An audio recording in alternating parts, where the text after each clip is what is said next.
अमिताभ बच्चन, जया बच्चन, रामदेव बाबा, जितेंद्र वगैरे म्हणा, अशी मातबर नेते मंडळी एका डावात 5 ते 6 लोक मातबर नेते मंडळी म्हणजे हे आली. माझ्या डोक्यात एकदम क्लिक झालं की हीच वेळ आहे. मग पुढं अमिताभ बच्चन, रामदेव बाबा होते. मी काय केलं, अमिताभ बच्चन आणि रामदेव बाबांच्या मध्ये घुसलो. मग साहेबांचा कॉल आला, मी साहेबांचा कॉल उचलला. साहेब म्हटलं मला हात घ्यायला पाहिजे होतं, तुम्ही ते घेतलं नाही. अरे म्हणले लय शहाणा आहेस म्हणले, तू 5 नंबर घेतलाय म्हणले, तू तुला न्यायची व्यवस्था कर. ठीक आहे साहेब म्हटलं, आनंद झाला मला. मी 5 नंबर घेतला, तो 1-2 किलोमीटर फिरून असतो. मग डोक्यात आले की आमचे विद्यमान आमदार त्यावेळा चंद्रजीत नरके होते, करवीरचे. हा, विद्यमान आमदार होते चंद्रजीत नरके साहेब. मग त्यांना मी फोन लावला डायरेक्ट.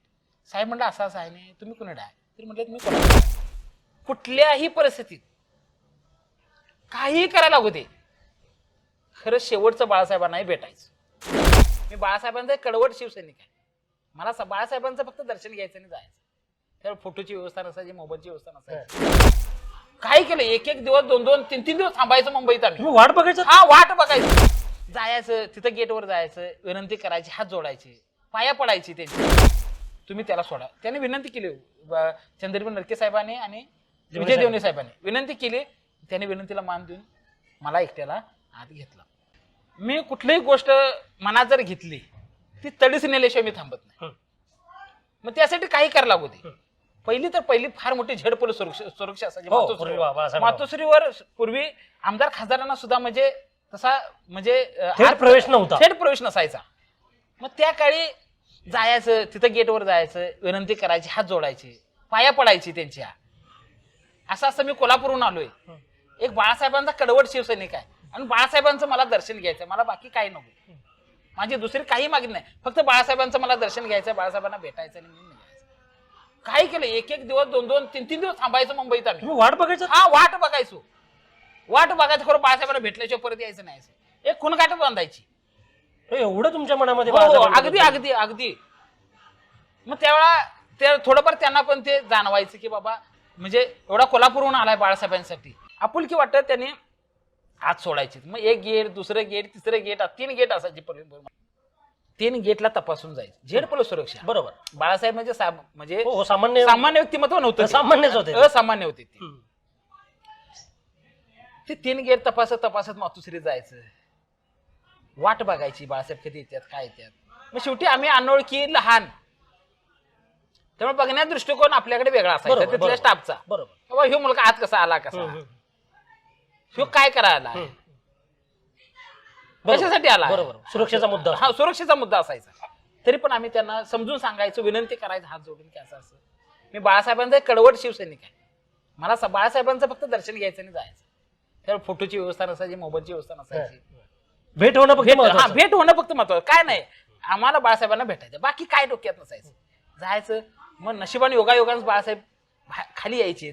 साहेब आलेत की जायचं, डोकं टिकून पाया पडायचं, हात जोडायचा. साहेब मी कोल्हापूरचा, तुमचा कसं काय चाललंय बाळ, कसं आहेस, बरं आहेस, काय म्हणायचं, असं म्हणायचं. एवढं बोलले तरी आम्हाला खूप समाधान, जग जिंकल्यासारखं व्हायचं. मग त्यानंतर आम्ही निघून यायचो परत. अगदी तो परतच्या भेटीपर्यंत आमच्या मनात आनंद राहायचा. पुरायचा. गेल्या वेळी भेटलो तर ते किस्सा सांगायचा. म्हणजे आमच्या मित्र परिवाराला पण ते कुतल वाटायचं. त्यानंतर तुम्हाला एक किस्सा सांगतो. ज्यावेळी बाळासाहेबांचा देहांत झाला 2012ला, अशी बातमी समजली की बाळासाहेबांना जास्त आहे. मग त्यावेळेला फार वेदना झाल्या, फार वाईट वाटलं की आपल्यातलं कोणतरी निघून चाललंय का काय, असं एक मनाला एक लागून राहिलं. बरोबर. मग काय करायचं, मुंबईला तरी जायचं. दिवाळीचा सण होता आणि घरातले परमिशन मिळेल असं काय मला वाटत नव्हतं. मला तरी जायचं होतं, कुठल्याही परिस्थितीत काही करून मुंबई गाठायचीच होती. मी घरातल्या आमच्या सौभाग्यवतींना म्हटलं की असं असं मला मुंबईला जायचं आहे. तर म्हटलं कशाला आता चाललाय, सण असं नाही, असं तसं नाही. म्हटलं मला जायचंय, म्हटलं मला परवानगीची तुझ्या गरज आहे. तिला विनंती केल्यानंतर तिनं मान्य केली. ठीक आहे म्हटले, तुम्ही जावा, खरं कोणाला तरी सोबत घेऊन जावा. आम्ही कोल्हापुरात गेलो. कोल्हापुरात गेल्यानंतर जायचं कसं, हा एक फार मोठा प्रश्न. जायच तरी आहे, हं. खरं जायचं कसं? एसटी मला सोसत नाही, त्यामुळे एसटीचा काय प्रश्न सुटला. ट्रेन बघितली आम्ही, ट्रेन निघून गेली होती. मग आता काय करायचं? मग आम्ही माहिती घेतली की हायवेला गेल्यानंतर आपल्याला गोकुळचे टँकर वगैरे मिळू शकतात. मग त्यावेळेला आम्ही हायवेला गेलो, तावडे हॉटेलला गेलो आम्ही. तावडेला हॉटेलला गेल्यानंतर तिथं गोकुळचा टँकर आम्हाला मिळाला. ओके. अगदी कमी मुंबईला दरात. जाणारा? हा, मुंबईला जाणारा अगदी कमी दरात मिळायचा तो. एसटीने जायचं म्हटलं तर रेट बरोबर, जास्त, बरोबर. ट्रॅव्हल्सने जायचं म्हटलं तर परवडणारं नव्हतं परवडणारं नव्हतं तेव्हा, पैसे खिशात मापकच असायचे. मग आम्ही गोकुळच्या टँकरमध्ये बसलो आणि आम्ही मुंबईचा प्रवास केला. मुंबईचा प्रवास करत करत आम्ही मुंबईत पोहोचलो. मुंबईत पोहोचल्यानंतर बांद्र्याला जायचं होतं आम्हाला. तिथं बांद्र्याला आम्ही पोहोचलो. बांद्र्याला पोहोचलो आम्ही आणि बघितलं तर तिथं जनसमुदाय फार मोठा. जिकडं बघल तिकडं ते रेकॉर्ड ब्रेक करते होते. रेकॉर्ड ब्रेक गर्दी. काय करायचं सुचना. एक माझ्या मनात होतं की कुठल्याही परिस्थितीत काही करायला लागू दे, खरं शेवटचं बाळासाहेबांनाही भेटायचं, काही करायला लागू दे. मग जायचो आम्ही गेटवर. असं पूर्ण मला वाटतं त्यावेळेला केंद्राची सिक्युरिटी होती, त्यावेळेला सेंट्रल सिक्युरिटी. सेंट्रल सिक्युरिटी होती त्यावेळेला. त्यामुळे त्यांना कोणाशी देणं घेणं नव्हतं, त्यांना म्हणजे वशिला वगैरे कोणाशी देणं घेणं नव्हतं. ते फक्त आतून फोन आल्यानंतरच, फक्त सोडा म्हणून सांगितल्यानंतरच एखाद्या व्यक्तीला, मातबर व्यक्तीला सोडायचे असं. मग त्यानंतर तिथं जाऊन थांबायचं गेटवर, कोणतरी येईल त्याच्या पाठीमागं आपल्याला आत घुसायला गावते का, आत जाता येईल का, असं आम्ही दिवसभर प्रयत्न करायचो. तिथं गेटवर काहीतरी कोणतरी वडापाव आणायचे, कोणतरी काहीतरी खावा आणायचे, कोणतरी चहा आणायचे. बाळासाहेबांच्या प्रेमापोटी लोक तिथं उपाशी असतील म्हणून कोणतरी आणायचे मुंबईतले. मग ते येईल ते खायचं, ते फुटपाथवर राहायचं, तिथंच बाथरूमला वगैरे सगळं आवरायचं. परत दुसऱ्या दिवशी तेच करायचं. परत कोणतरी येईल त्याच्या पाठीमागं आत कसं जाता येईल ह्यासाठी प्रयत्न चालू केले. मग दुसरा दिवस उजाडल्यानंतर पहिल्या दिवशी सगळा हाकावाला घेतला. आत जाण्याची आपली परिस्थिती ती नव्हती. आपल्याला आत कोणी सोडणार नाही हे पक्क झालं होतं. मग आता आम्ही म्हटलं काय करायचं. मग डोक्यात आले की आमचे विद्यमान आमदार त्यावेळा चंद्रजीत नरके होते, करवीरचे. हा, विद्यमान आमदार होते चंद्रजीत नरके साहेब. मग त्यांना मी फोन लावला डायरेक्ट. साहेब म्हटलं असं असं आहे नाही, तुम्ही कुणीकडे आहे? तर म्हटलं मी कोल्हापुरात आहे म्हणजे. तर म्हटलं साहेब तुम्ही मुंबई कधी येणार आहे, बाळासाहेबांना काय भेटायला वगैरे काय तुम्ही येणार आहे काय? हो येणार आहे म्हटलेत, खरं अजून काय फिक्स नाही म्हटलेत, म्हणजे 1-2 दिवसात मी खरं येणार आहे म्हटलेत. साहेब म्हटलं माझी एक इच्छा आहे म्हटलं, तुमच्या आशीर्वादानं साहेब म्हटलं मला बाळासाहेबांना भेटायचं आहे म्हटलं. ठीक आहे म्हटलेत, मी मुंबईत आलो की तुला कॉल करतो म्हटलेत, तुला कॉल करतो आणि मी तुला आत न्यायची व्यवस्था मी करतो. परत त्या दिवशी बघितलं आत सोडायची व्यवस्था झाली नाही. परत तिसऱ्या दिवशी परत आम्ही दिवसभर प्रयत्न करायचे, परत साहेबांना फोन करायचा तुम्ही कधी येणार आहे काय येणार आहे. मग साहेब आले, चौथ्या दिवशी आलेत, गेटवरती आले. गेटवरती दिसल्यावर गेलो, साहेबांच्या पाया पडलो. साहेब म्हटलं माझे हात जोडून विनंती आहे साहेब, म्हटलं माझी कळकळीची विनंती आहे म्हटलं साहेब, मला बाळासाहेबांना भेटायचं आहे, काही करा साहेब म्हटलं माझ्यासाठी, तुमचा उपकार मी आयुष्यभर साहेब विसरणार नाही म्हटलं साहेब, मला बाळासाहेबांना भेटायचं आहे. बरं म्हटले ठीक आहे. मग साहेबांना पण थोडा वेळ तिथे वेट करायला लागला, एक अर्धा तास तरी साहेबांना वेट करायला लागला. त्यांनी आत निरोप देऊन, ते विद्यमान आमदार असल्यामुळे त्यांना साहजिकच आत सोडणार होते. मग त्यांना आत सोडायची वेळ आली, सांगायचं नाही तरी पण सांगतो, आत सोडायची वेळ आली. आणि आत सोडायची वेळ आल्यानंतर साहेबांच्याकडून न कळत माझा उल्लेख राहून गेला. आत तुम्ही विचारले की तुम्ही किती जण आहे, मी आहे ते त्यांच्या मनातून राहून गेलं. आणि त्यांनी सांगितलं आम्ही 2 जण आहे. आणि साहेब आत गेलेत. मग साहेबांचा कॉल आला, मी साहेबांचा कॉल उचलला. साहेब म्हटलं मला आत घ्यायला पाहिजे होतं, तुम्ही ते घेतलं नाही. अरे म्हटले लय शानायस म्हटले, तू 5 नंबर घेतलाय म्हटले, तू त्याला न्यायची व्यवस्था करतो. ठीक आहे साहेब म्हटलं, आनंद झाला मला. मी 5 नंबर घेतला, जो 1-2 किलोमीटर फिरून असं म्हणजे तो एवढा पूर्ण असायचा, इथे गेट तिथे गेट तिकडे गेट असं, म्हणजे मातुसरीचा एरिया म्हणजे फार मोठा होता. आणि त्यावेळी ते सेन्सिटिव्ह विषय असल्यामुळे सुरक्षा पण त्या पट्टीतच होती. 5 नंबर गेटला आम्ही गेलो, तिथं मी आलो, साहेब आलेत बाहेर माझ्यासाठी न्यायला. त्याने तिथं जे सिक्युरिटीला होते, मेन इन्चार्ज होते, त्याने विनंती केली, फार विनंती केली की आपला कार्यकर्ता आहे, साहेबांच्या फार जीव येते आणि त्याला सोडा. साहेबांचं, आमदार साहेबांचं त्यांनी बोलणं मनावर घेतलं नाही. परत आत गेलेत, परत आतून परत गेटवर फोन केला. गेटवर फोन केला.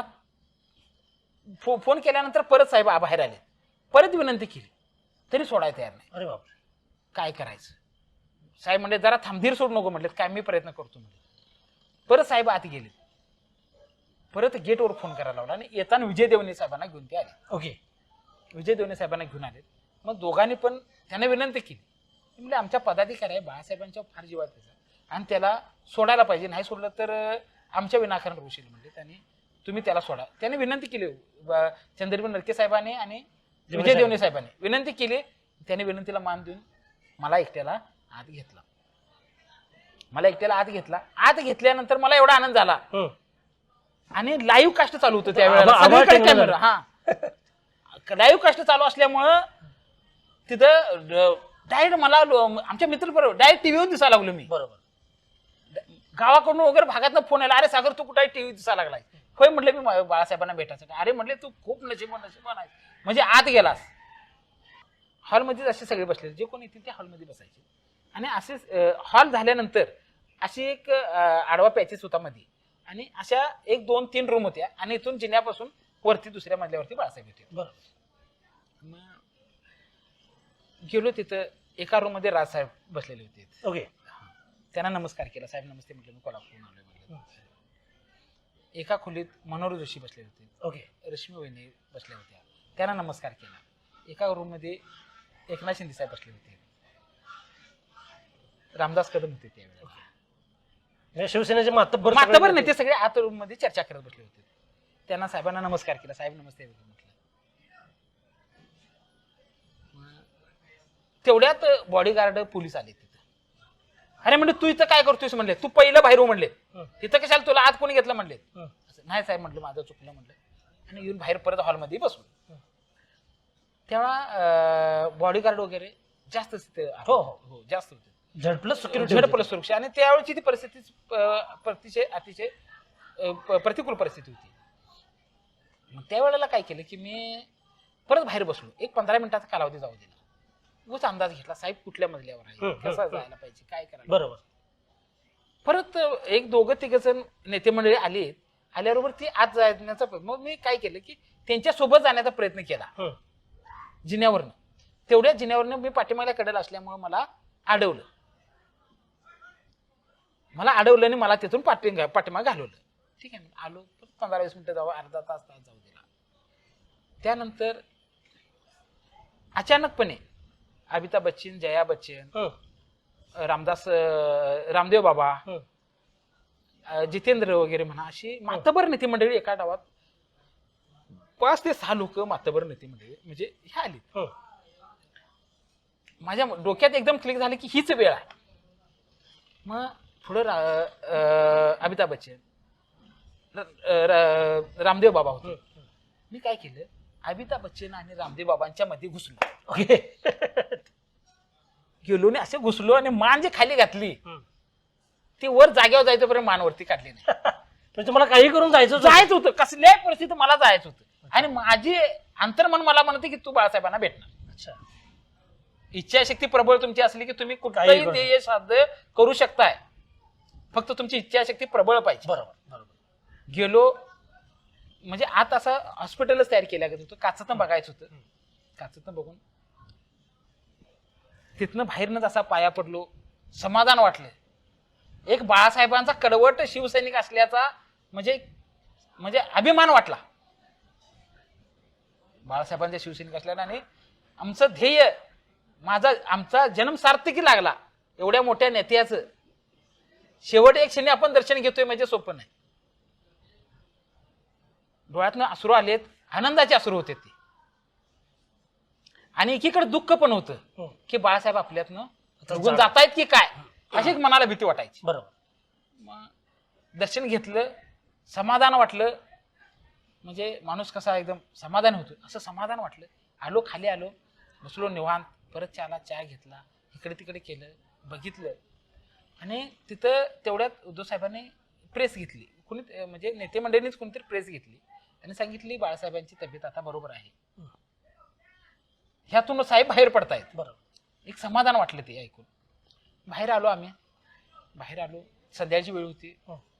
अशाच नवनवीन अपडेट्ससाठी डिजिटल कोल्हापूर चॅनेलला सबस्क्राईब करायला विसरू नका.